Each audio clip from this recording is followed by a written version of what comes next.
On this past Saturday, June 15th, the Boundary Historical Society, of which I'm the president, had its annual picnic at the Owl Mountain Ranch, just off of 395, right by the border with the United States, nearby where Cascade used to be.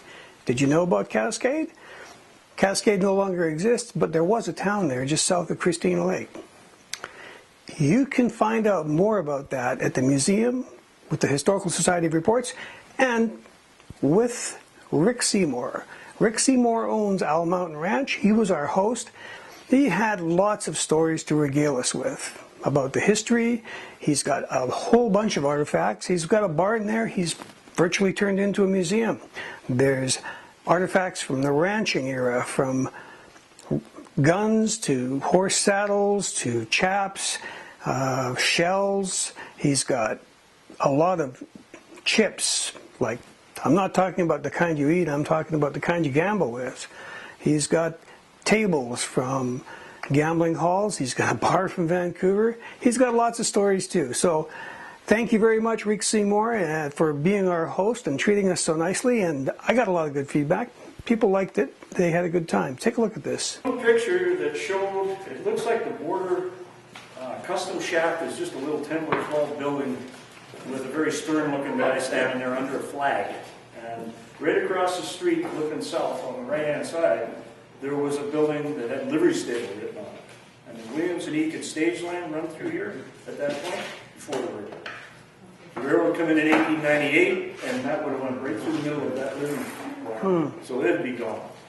And I thought, this being the only natural meadow around, this is probably where they pastured the horses. And how many teams would go through here? Well, they had teams up to 200 teams coming across a day before the railroad. And when the railroad went through, then that superseded the Teamsters and put them out of business. That's the thing we do every year. We try and have it in a different place every year, something of some historical significance or something that speaks to the history of the area. Last year we had it at Roan. For those of you who don't know, that's a little whistle stop that CPR used to have just north of Westbridge. Who knows where we'll have it next year. We also produce a publication every 3 to 5 years called our Reports, and that's a bit of a digest of stories and history of the area. You may not actually be a writer, but you have stories and you have things to tell. We can try and help you with that. We can put you together with people who are able to coach you on that, help you with the writing, and maybe you just have stories. Well, we're trying to start up an As Told To series as well. And we can have people come out with a little memo device and record your stories. The gallery downtown, Gallery 2, they had a living book series this year. They started that in the springtime, and we had 4 sessions of that. And I recorded all of them for the Historical Society. And hey, if we get enough feedback from people, maybe we can get the gallery to do it again coming fall. Stories of the area, stories of the history. If you grew up here, your family were here. We need to know that information because, well, we all get older and eventually we're gone and there's no one to tell our stories. So think about that.